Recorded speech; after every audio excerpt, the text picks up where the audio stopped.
Ragazzi, buongiorno. Questa mattina mi vedete carico come un animale da soma. Si va.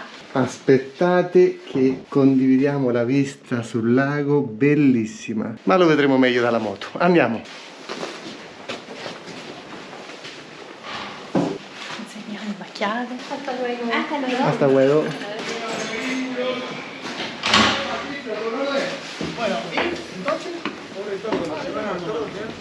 Hola. La Tenerona ancora c'è, questa notte la temperatura è scesa a 3 gradi. Poi farò un video pippone su come aggancio le borse alla graticola. Comunque in maniera molto veloce ci sono due fasce più lunga, queste della Enduristan, e più corte, queste della Touratech. Le più corte servono per agganciare il borsone sotto. Eccole qua, tutte in maniera molto easy, passano attraverso queste asole, poi nella graticola si agganciano qua e sono a misura. Poi l'assistente aggiunge la borsa sopra. Esatto. Mi sono assentata un attimo per fare la foto a una squadra infinita di motociclisti. Di ciclisti? Di ciclisti. A una squadra infinita di ciclisti. De donde sono? Centro Italia. Ah, io di Taormina, io Triveneto. Sono tutti italiani praticamente. Vai assistente con la borsa sopra. Questa viene agganciata con le altre due. In questa maniera togliere tutto è molto semplice, ma la cosa più funzionale è che qua abbiamo tutta la roba tecnica per la moto, così quando abbiamo freddo basta sciogliere queste due cinghie e il gioco è fatto. Tutto merito suo. No, neanche un po'. Mettiamo tutto bene per non far svolazzare le cinghie, che lo odio. Poi ragazzi, promesso video pippone dettagliato. Questo era solo per rispondere in maniera molto veloce ad alcuni commenti che avete fatto sotto ai video. Le cinghie lunghe tengono questa, le cinghie corte tengono il borsone. Dall'altro lato si agganciano in questa maniera. Graticola cucita su misura. Come ben sapete ci ho fatto un video dedicato, lo trovate sul canale, andate a vederlo. Al volo controlliamo il paraolio. Pablo ha fatto un ottimo lavoro. Pablo, uno di noi. A bordo, dai. Veloce. Sei? Ci sono. Dai, ti puoi lamentare? Mettiamo i guanti e vamos. Il saluto è d'obbligo alla struttura Osteria Kaiken e soprattutto al lago Fagnano, che ci delizia ancora una volta con la sua bellezza. Cavalli al pascolo. La temperatura di oggi è intorno ai 13-14 gradi, ma la cosa sensazionale è che siamo quasi in assenza di vento. Il cielo è coperto, ma non sembra di essere in Patagonia. Oggi faremo il confine argentino-cileno, entonces vamos in dogana. Come ha appena detto Sara, le temperature sono un po' più alte di ieri, quindi riproviamo con la mia GoPro. Ieri ho avuto tantissimi problemi in quanto per le basse temperature il software rilevava che la batteria era scarica, quindi dopo 5 secondi che la accendevo si spegneva in automatico. Quindi molto interessante, un consiglio che sento di darvi: se utilizzerete la GoPro quando le temperature si avvicinano allo zero, da valutare bene l'acquisto delle nuove batterie chiamate Enduro, quelle che hanno il fondo bianco rispetto al fondo azzurro, perché nel caso di Sara non abbiamo avuto nessun tipo di problema con le batterie Enduro. Sto facendo tantissime prove e per adesso sembra che con queste temperature la GoPro non si spenga. Quindi voglio iniziare tra virgolette questo video con il pensiero che avevo ieri sera nell'ultimo tratto di strada, in quanto volevo condividerlo, ma appunto a causa della GoPro non sono riuscito a farlo. Ieri mattina ci siamo svegliati con l'apocalisse, Sara era disperata e io gli dico sempre: stai tranquilla, pensiamo sempre positivo, che prima o poi le cose in qualche maniera si risolvono. La giornata è terminata in modo totalmente diverso rispetto a come è iniziata. Questo per dirvi ragazzi perché non sempre le cose vanno come dovrebbero andare, però se riusciamo in qualche maniera a vedere il bicchiere mezzo pieno, comunque sia è sempre la soluzione migliore. E questo non dico per insegnarlo a qualcuno, questo lo ripeto a me stesso ogni volta, perché è l'unico modo di approcciare la vita. So benissimo che non è facile, non sempre ci riesco anch'io, però è l'unica strada che abbiamo, ragazzi. Oggi infatti ho controllato il meteo, il vento è più debole rispetto a ieri, ma negli ultimi 100 km di questa tappa avremo ripio e sicuramente con la pioggia, perché a Porvenir ha messo pioggia. Quindi salite in sella insieme a noi, non prenderete acqua, non prenderete freddo, perché lo faremo noi per voi, però fateci compagnia, perché la vostra presenza ci riscalda indirettamente ed è inutile che vi dico continuamente grazie. Segnale dei guanachi. Il guanaco fortunatamente non è un animale che viene consumato sulle tavole sudamericane, in particolare argentine, però la sua pelliccia veniva utilizzata sia dai nativi sia dopo con l'arrivo degli europei. Questi sono i classici posti di blocco tra virgolette.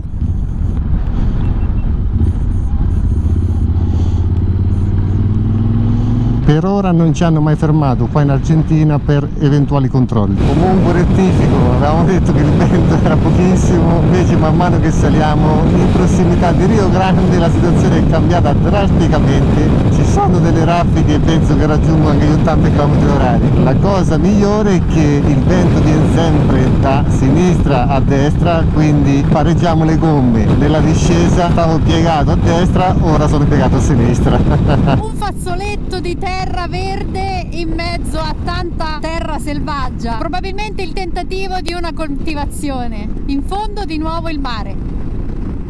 Bovini ed ovini al pascolo insieme. Siamo nella zona delle estancias che hanno gregge di pecore e anche la produzione di lana storica. Abbiamo per il momento il vento a favore, avendo curvato in fondo alla strada, e non sembra vero di poterci rilassare. Anche Francesco è tranquillo per il momento, non ha la solita tensione, ogni tanto mi dice: sto sudando alla schiena per la paura che la moto ci sfugga. Incrociamo le dita. Guardate la temperatura del motore, abbiamo fatto una curva di 90 gradi, abbiamo il vento a favore, a 80 km/h non ho la pressione dell'aria, quindi è come se per la moto noi siamo fermi. Guardate come sale la temperatura del motore, metto anche la sesta marcia, quindi a 3000 giri, a 90 km/h e ci sono circa 13-14 gradi. Prima viaggiavamo a 77 gradi. Se vado avanti in questa maniera, e poi non è proprio posteriore il vento, è leggermente sinistra dietro, quindi qualcosina la moto raffredderà comunque, perché appunto batte sul radiatore. Ma comunque se io seguitassi per questa direzione per altri 10 km, secondo me il motore andrebbe in ebollizione. Ora ci fermiamo a far benzina. Comunque è arrivato a 95 gradi il motore, mamma mia, è pazzesco.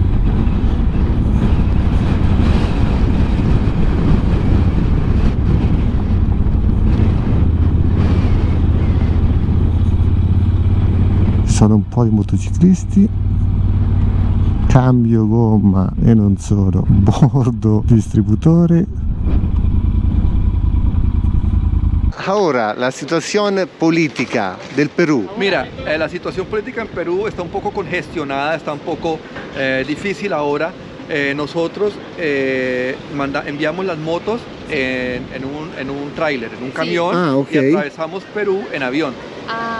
Esperamos que ahorita que vamos de regreso la situación política haya mejorado un poco. Perfetto, grazie. Ahora, unos policías me dijeron que a los extranjeros como que los dejan pasar, pero pues no sé si corroborar eso. Loro stanno aspettando che magari tornando, dopo aver fatto la carretera australe, il Cile, il Perù, sia insomma la situazione sia migliorata, quindi si può attraversare. Speriamo anche noi. Buen viaje. Un buen viaje, qué gusto conocerlos, que les vaya súper bien. Y para por favor, nosotros. visiten Colombia. Sì, sicuro. Vale. Sicuro. Grazie. Buona ruta. Ci hanno invitato assolutamente a visitare la Colombia, perché sono consapevoli che in Europa arrivino delle notizie brutte riguardo al paese della Colombia. Ho già detto che forse sono un po' legate all'idea che abbiamo di Pablo Escobar, di tutto il cinema che è stato fatto anche su Pablo Escobar. Lui ha detto, bueno, quello è vero, però ora la situazione è differente perché lui aveva creato un impero, adesso non è più così, per cui visitatelo, ne vale la pena, è stupenda, è pericolosa come qualsiasi paese del mondo, quindi la visiteremo. Gli abbiamo anche chiesto com'è la situazione ora in Perù, perché sappiamo di tafferugli, di problematiche, di proteste a livello politico. Loro ci hanno detto che la polizia assicura che per i turisti non ci sono problemi, quindi che comunque li lasceranno passare. Però loro hanno caricato la moto su un camion in modo che potesse superare il paese del Perù. Loro l'hanno superato praticamente prendendo l'aereo e poi sono ripartiti, sperando che regressando, cioè girando, quando torneranno la situazione del Perù sia migliorata. Ripartiamo dal distributore dove si vedono cose che voi umani a casa non potete immaginare. Un motociclista viaggiava da solo, ha fatto rifornimento, aveva le valigie tante, in più oltre alle tante valigie c'era la tavola da surf messa in basso sulla moto che sporgeva da dietro, dal carico dietro di almeno 60 centimetri. Cose che non potete immaginare. Vamos!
Siamo abbassati entrambi per fare un effetto vela minore. Ho un dolore al collo al braccio destro che il vento da sinistra sta facendo una forza impressionante sul manubrio della moto. È difficile ma al tempo stesso un po' pericoloso. Un amico social mi ha detto che in queste condizioni possono rompere i cuscinetti proprio perché si viaggia con la moto sempre inclinata di 30-40 gradi. Da parte mia non conosco questa problematica, comunque pensiamo sempre positivo che la Tenerona resista. Mamma mia ragazzi, mamma mia! Per fortuna che le raffiche di vento oggi non dovevano superare 60-70 km/h. Sento la mano di Sara sul mio fianco sinistro che stringe forte, secondo me ha paura di volar via. Ora che stiamo girando il vento sembra placarsi, cioè è impressionante quando cambia la forza del vento in base alla nostra direzione.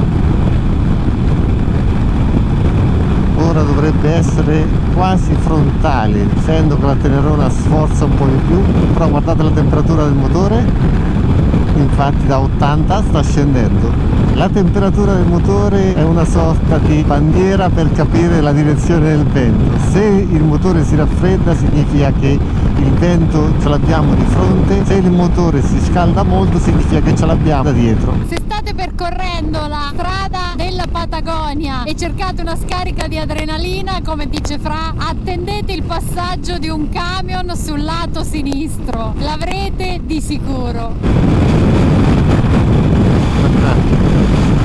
Certo, se uno cerca una scorsa di adrenalina quando passa un camion. Siamo in prossimità della dogana argentina. Arrivati al border argentino-cileno, ora andiamo a timbrare i passaporti, lasciamo il TIP, il certificato di temporanea importazione per la moto, facciamo quel pezzo di terra di nessuno, poi di nuovo dogana cilena per timbro passaporti e rifare il permesso per la moto.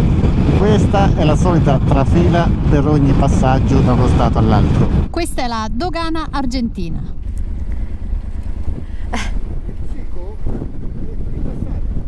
Dijeron que viniéramos acá. Acá, primero acá. Primero allá, salir Sí. de Argentina. Ajá, para salir. Ya fuimos allá y allá Sí. no es. Ah, ok, aquí. Ok, primo controllo superato, permesso rilasciato e immigrazione fatta. Ora 15 km di terra di nessuno e arriviamo alla frontiera cilena. È andata benissimo perché non c'era praticamente nessuno, ci abbiamo messo 3 minuti esatti. Stiamo percorrendo la strada che divide la dogana argentina dal Cile, da quella cilena. Se voi passate senza un mezzo dovete andare solo all'immigrazione, se passate con un mezzo proprio dovete andare anche alla dogana. La dogana praticamente serve per la moto, l'immigrazione serve per noi come persone. Ora da trovare un posto per la moto riparata dal vento.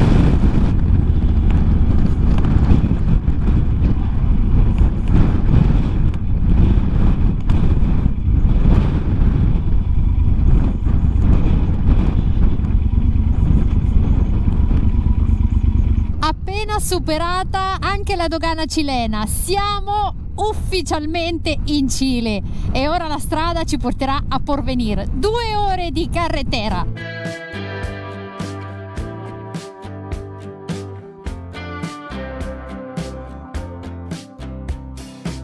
E comunque superare le frontiere dà sempre un gran sollievo, un po' perché noi in Europa non siamo abituati a questa pratica, un po' perché hai sempre quel timore che qualcosa possa andare storto. Ora 137 km alla struttura, 100 dei quali dovrebbero essere ripio. Speriamo che sia un ripio fattibile. Come sempre venite con noi, andiamo ragazzi.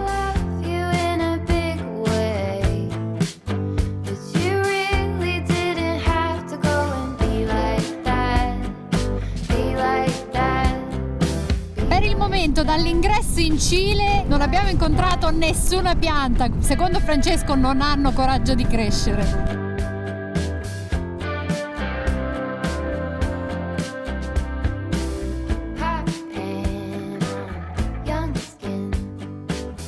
Porvenir dritti e qui c'è il cambio definitivo da strada asfaltata a ripio. Ne avremo per 100 km.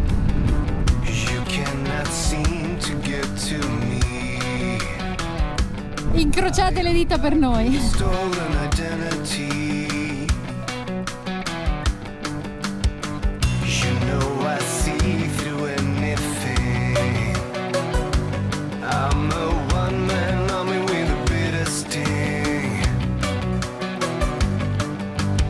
Intorno a noi un'immensità che incute timore, è talmente grande lo spazio, talmente deserto, talmente isolato da incutere timore in chi non è abituato.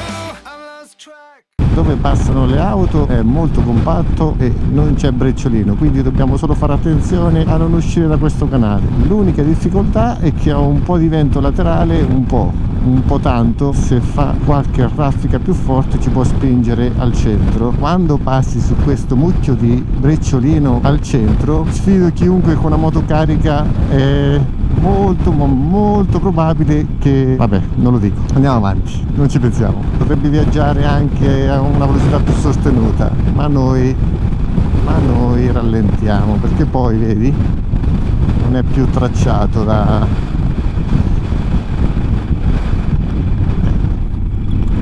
ai, era meglio di là. Andiamo di qua. Galleggia la moto quando passi al centro. Ecco un altro guanaco in corsa mentre gli amici lo aspettano. Che bella zona hanno a disposizione, però sul mare, bella vista, addirittura un tratto di strada con lavori in corso. Strada si complica, queste sono le peggiori, dice Fra. Una delle uniche piante fantastica che ha resistito. Ripio bruttissimo in questo tratto, ammassato, per cui difficilissimo. Ci avviciniamo alla mezzeria dove sembra più vuoto.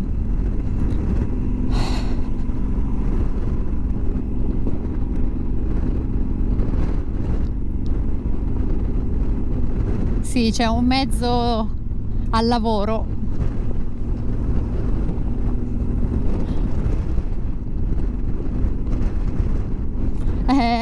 Semplice.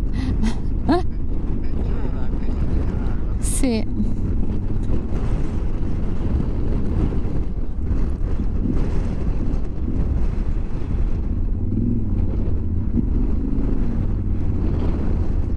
I lavori sembrano aver peggiorato la situazione. Ci spostiamo di nuovo.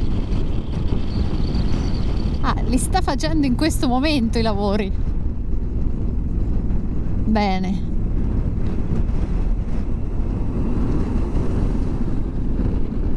Un po' meglio, un po' meglio. Francesco tira un sospiro di sollievo. Per me nel nulla più assoluto, pausa zuccheri perché ne ho assolutamente bisogno. Ma dove ci troviamo? Ci troviamo in un posto talmente sperduto che non potevo immaginare che potesse esistere. Quindi se ti lascio qua faranno fatica a trovarti. Non mi troveranno mai, ma non importa, tornerò ad essere parte della cosa? terra che mi ha generato, mettiamola così. Quanti ne prendi? 1, 2 massimo? Tutti, ce ne abbiamo di riserve. Ci siamo fermati dietro questa casina per avere un piccolo riparo dal vento. All'interno ci sono delle gomme e anche un bagno stile himalayano, quindi se devi andare in bagno c'è anche il bagno, poi ti lamenti, guarda dove ti porto, guarda dove ti porto, sai quante donne vorrebbero stare al tuo posto? Voi donne che guardate i video scrivetelo nei commenti, quante di voi vorrebbero stare al posto di Sara? Io che sognavo una vita stile Stenti. Versailles. Per farvi immergere il più possibile vi lascio la posizione nella cartina. Ci troviamo qua. Ripartiamo con l'arrivo dei guanachi vicino a noi, probabilmente sentendo l'odore di cibo. Lasciamo la postazione che ha visto i miei sogni di una vita di Versailles infranti e riprendiamo il ripio, il mare sempre più vicino. La strada che termina nell'oceano. Spettacolo! Siamo a 56 km da Porvenir. Sembra un canyon che ci si sta presentando davanti. È semplicemente un'altura. In questa immensità ci si paventa davanti la possibilità di pioggia. Sul ripio non è il massimo, non è consigliabile, ma probabilmente ce la beccheremo e dovremo resistere. Itinerario incredibile. Costeggiamo continuamente il mare. Il mare sotto Porvenir prende il nome di Baia Inútil. È una zona dove spesso si può vedere il pinguino reale, il classico pinguino che ha sotto il collo e le zampe arancioni. Siamo a 50 km tondi da Porvenir. Spettacolo! È una strada bellissima. Beppe e Vania ci avevano consigliato bene, estremamente suggestiva. Si scende, si scende.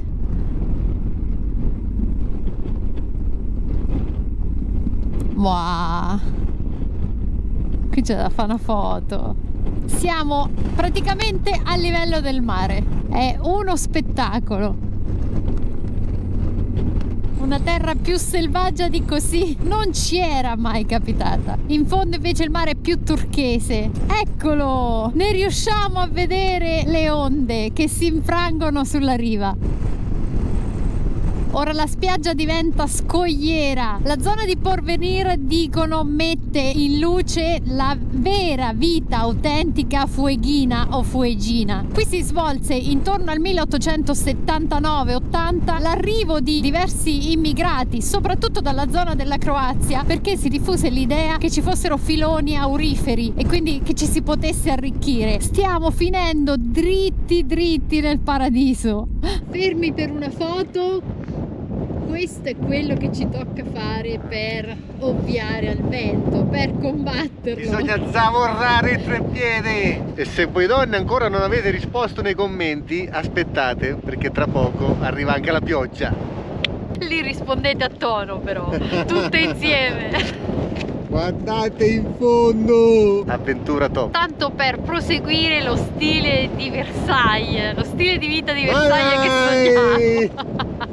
Il cielo è completamente coperto, si è coperto nel giro di 5 minuti, non di più. Fra sta dicendo, il mare sta prendendo il color grigio ardesia del mare d'inverno. Sicuramente, come sta dicendo Fra, è molto più suggestivo e affascinante così di quando il cielo è sereno. Non per giustificazione, ma è normale, è come il mare d'inverno, ha un fascino tutto suo, ma ha un fascino travolgente. Siamo finiti di colpo in Scozia.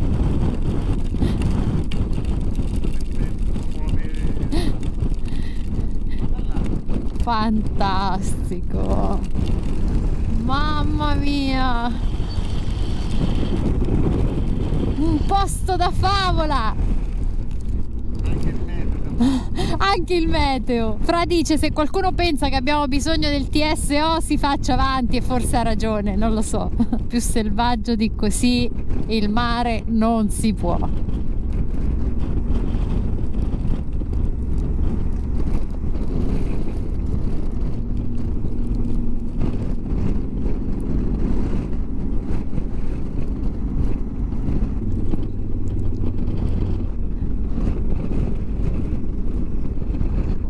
Veramente, guarda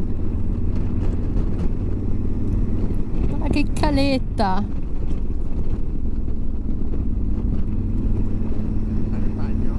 Questo mare in effetti inviterebbe molto a fare il bagno, ma sappiamo tutti che non è possibile. E l'acqua è demasiado fría, l'acqua è troppo fredda. No, è finita.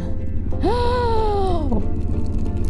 13 km ci dividono da Porvenir e è ricominciato l'asfalto. Top.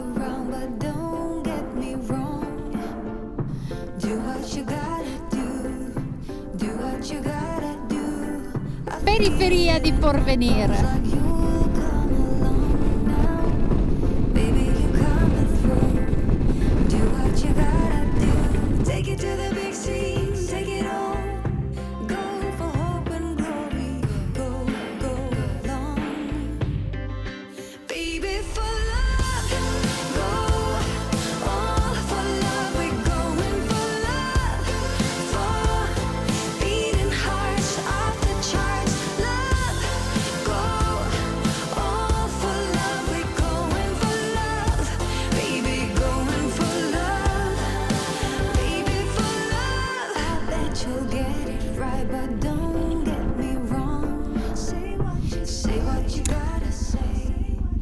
Arrivati,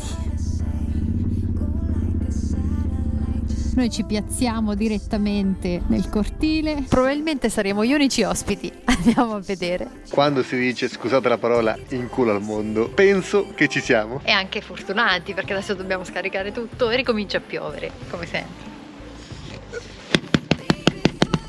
Numero 1, ragazzi. È o no una belva? È una belva. È una belva. Basta. Ora provo a vedere se c'è qualcosa da mangiare. Altrimenti penso che, tante volte ce lo chiedete, ci sarà qualche piccola discussione tra me e Sara questa sera. Ma no, perché? Voi donne vi siete tutte schierate, avete detto sì, è il sogno di una vita, perché dovremmo discutere? Ma tu sei sicura che l'hanno detto? Non lo so, però a parte gli scherzi, non sarà il sogno di tutte, non sarà il sogno di tante, però era il mio, ragazzi. Dichiarazione.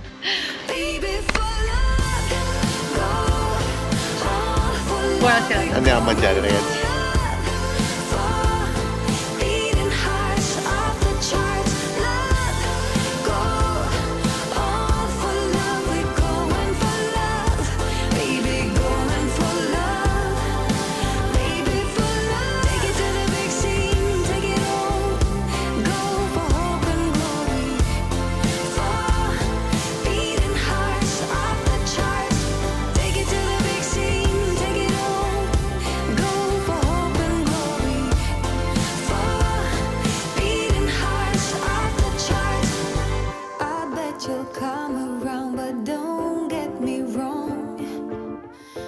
what you gotta do.